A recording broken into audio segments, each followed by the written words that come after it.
Hello everyone! Nandito na naman po tayo sa isang reaction video ng inyong host, Trixie Willie 11. Saan man kayong dako ng daigdig naroroon, sana'y nasa mabuti kayong kalagayan. Okay, so bago tayo pumunta sa 20 pesos na bigas ni Pangulong Bongbong Marcos, pakinggan muna natin ang pagwawala ng ating pangalawang Pangulo, ang VP Doday Inday Pusit. Okay, so lights, camera, action. Okay. Lahat ng juice, lahat ng mamahaling wine.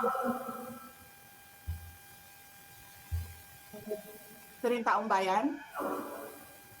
Yung taong bayan na pinamisan ninyo ng 20 pesos na rice. Yung taong bayan na hindi ninyo pinupuntahan sa mga komunidad nila. Ano sabi nila? Asin lang, okay na mi, anad naman mi anak. Ganyan ang bayan natin. Okay na lang kami sa asin. Saan ka nakahanap ng bayan na ang tao, because of their hopelessness, because there is no functioning government, umukay na lang sa asin. Okay. Take note ha, ang sinasabi niya, no functioning government. Okay. No functioning government nga ba? BP Inday, Sara? No functioning? Kung no functioning, anong ginagawa mo? May ginagawa ka ba? Bilang pangalawang Pangulo. So anong ginagawa mo? Nandyan ka. Instead na sumagot ka sa Quadcom hearing, anong ginagawa mo? 'Di ba? Kung saan-saan ka nagpupunta at sino ang pinapasubo mo para sumagot sa mga dapat mong sinasagot. 'Di ba? Ang mga tauhan mo. So sino ang napipiga?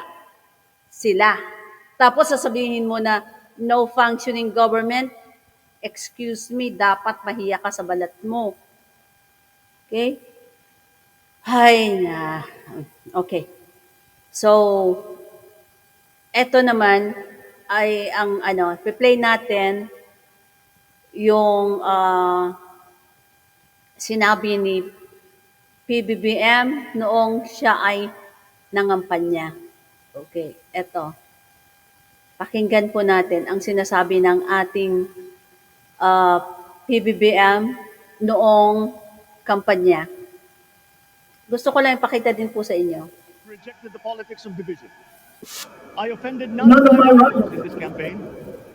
Ulitin natin. I offended none of my rivals in this campaign. Okay, ang sinabi niya, I offended no one from my opponent or rivals in this campaign. Okay, yan ay noong nangangampanya siya. So, he offended no one sa mga katunggalin niya. Which is totoo naman. Kasi noong ini-interview siya kung ano ang masasabi niya sa mga katunggalin niya, wala siyang sinasabi. Di ba? Samantalang, tignan natin ngayon. Okay, pagpatuloy natin itong sinasabi niya.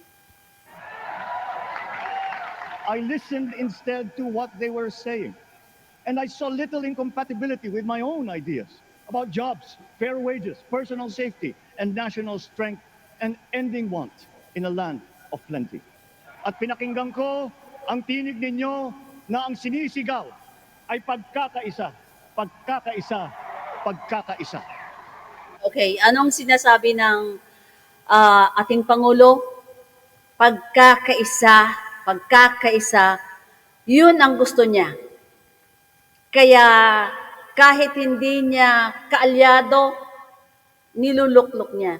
Kasi ang gusto niya is pagkakaisa. Hindi niya kapartido, pinapupo niya kung alam niya na may magagawang ikabubuti ng ating bansa. We will go farther together than against each other, pushing forward, not pulling each other back. Okay. So ang sabi niya is Pushing forward, not pulling each other back.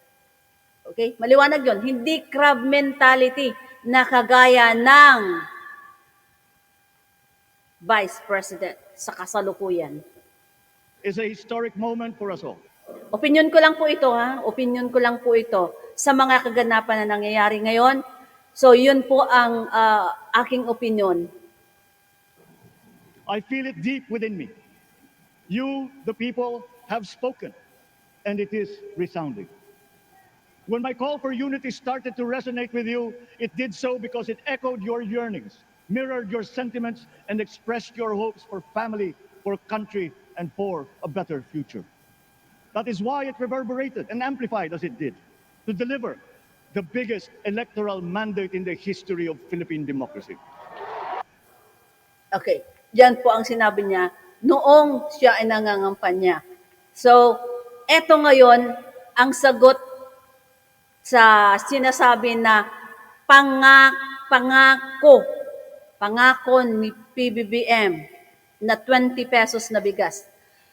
Sa pagkakaalam ko po, wala siyang sinabing pangako na ibababa niya ng 20 pesos ang bigas, kundi ang sinasabi niya ay pangarap. Ang pangarap ay magkaiba sa pangako. Kapag sinabi mong pangako, tutuparin mo yon. Pag nangangarap ka na ito ay matutupad. Kasi you're dreaming of something. Hindi ka nagsabi na, ibibigay ko sa iyo ang bituin at langit. Hindi po ganon. Ang sinasabi niya ay, hinahangad ko na maibigay ko sa iyo ang bituin at langit. So magkaiba po yun. Yung hinahangad at saka yung pinapangako na ibibigay. Okay? Panoorin natin itong sabi ni PBBM after ng tignan natin. Ito po. Another clip. Pangarap na sinabi na nung bago akong upo, na sana mapababa natin ang presyo. Okay, so maliwanag po dyan. Sinabi niya, pangarap. Okay, ulitin natin. Ulitin natin. Halimbawa, yung bigas, yung aking pangarap na sinabi na nung bago akong upo, na sana mapababa natin ang presyo ng bigas ng 20 piso. Hindi pa tayo umabot doon. Dahan-dahan palapit. Nasa 25 piso na lang tayo. Konti na lang. May bababa natin yan. Tapos yung ginawa natin, halimbawa doon sa sibuyas, ganun din. Para biglang nagtaasan lahat, na kulang sa produksyon, may ginawa namin, ay dinagdagan namin para bababa rin ang presyo. Asukal, ganun din. Umakyat yan ng 100 plus ang bawat isang kilo. Ngayon ay nasa 85 and below. Okay, ulitin natin para maliwanagan yung mga nagsasabi na pangako. So, ang sinabi niya dito ay pangarap. Maliwanag po yun. Magkaiba ang pangarap sa pangako. Mga tungaw, intindihin niyong mabuti. Yung aking pangarap na sinabi na nung bago akong upo, na sana mapababa natin ang presyo ng bigas ng 20 piso. Hindi pa tayo umabot doon. Dahan-dahan palapit. Nasa 25 piso na lang tayo. Okay, so napakaliwanag po yun, ha? Pangarap, hindi pangako. Okay. So, panoorin natin yung iba pang clip natin dito. Okay, so itong isa. Ayan. Ito. Ayan. So, dito sa balita, kung mapapansin ninyo, ang sinasabi dito ay ang aking pangarap na sinabi ko bago umupo na sana ay paipababa natin ang presyo ng bigas. Dahan-dahan at malapit na. Yan po ay noong nasa 25 pesos ang bigas sa mga kadiwa. Kasi alam naman natin na ang daming mga kalamidad at hindi pa po kakayanin. Hindi naman pwedeng magic lang na 20 pesos na ang bigas. Hindi naman niya sinabi na kapag ako'y naupo, pagkaupo ko, magic, gagawin natin 20 pesos ang bigas. Hindi po ganun. Kasi kahit sinong presidente ang uupo, hindi mangyayari ang magic na bababa lahat ang presyo ng mga bilihin. Kasi sa world market, apektado po lahat dahil sa pagtaas ng gasolina. Kapag tumataas ang gasolina, buong mundo yan apektado. Hindi lang po ang Pilipinas. I-play natin ito. Ang bigas sa matatawag na Kadiwa stores. Pero kung babalikan mo po ang mga presyo ng bigas mula pa noong Abril 2022, isang buwan bagong eleksyon, at ikukumpara po ito sa presyo ng bigas ngayon, parang hindi po ito. Okay, so yan po yun. So pinagkukumpara, hindi ko na ipi-play kasi meron dito sa bandang hulian na sinasabing at least may pagbaba, pero it is subsidized by the government. But we cannot afford to subsidize all the way. Kaya nga, gumagawa sila ng paraan para mapababa yan at may mga irigasyon na ginawa nila para ang mga magsasaka natin ay hindi na magrerenta. Meron din pong video na sa panahon ng Duterte administration, may mga irigasyon, pero ang mga magsasaka ay nagbabayad. Unlike during this administration, na yung mga irigasyon ay libre po yan. Yun ang napanood ko. Okay? And then, eto ulit, palitan natin to. Magbigay pa ako ng isa pa. Para sa akin lang is, makita po natin ang sinasabi na pangarap, hindi pangako. Kaya lang, ang sinasabi nila every time nagbabalita, yung mga hindi natutuwa ay ginagawa nilang pangako. Okay. Eto. Ng ating mga mamamayan, yung napapagitan na po na maibababa sa 20 pesos ang kada kilo ng bigas. That's the aspiration. Paano po natin yung gagawin po That's dito? ibubuhay natin yung value chain na pinag-uusapan ko sa ano. Kausap ko na yung mga ibang trader. Baka pwede natin i-hold ng ilang buwan yung presyo ngayon. I think we'll be able to do it as a first step. But in the long term, we really have to fix our value chain. That's the only way. Okay. Doon lang po sa ano. So that is the aspiration. So ano bang kahulugan ng aspiration? Sa dictionary, ang kahulugan ng aspiration is an ambition or ambition to achieve something. So, nangangarap ka na ma-achieve mo ang isang bagay. So, that's an aspiration for PBBM. And then, we have here another one. Okay. Natin yung isa. Share natin to. Para makita po natin ang pagkakaiba ng parati nilang isinisingil na pangarap. Eto. Sandot lang. Pasensya na po Ayan. Eto. Isa pa. So, eto naman ay balita ng Enquirer. Okay, play po natin. Rice to be sold at 50 pesos per kilo once the agriculture sector and cost of production stabilizes and normalizes.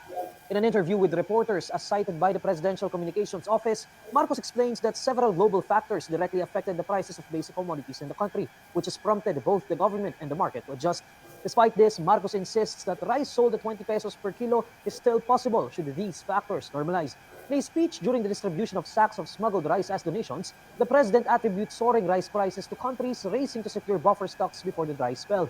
The president says this is why the price cap on regular and well-milled rice is necessary to help lower prices. Kaya sabay-sabay silang bumibili, sabay-sabay sumasabay din ang pag-akyat ng bigas.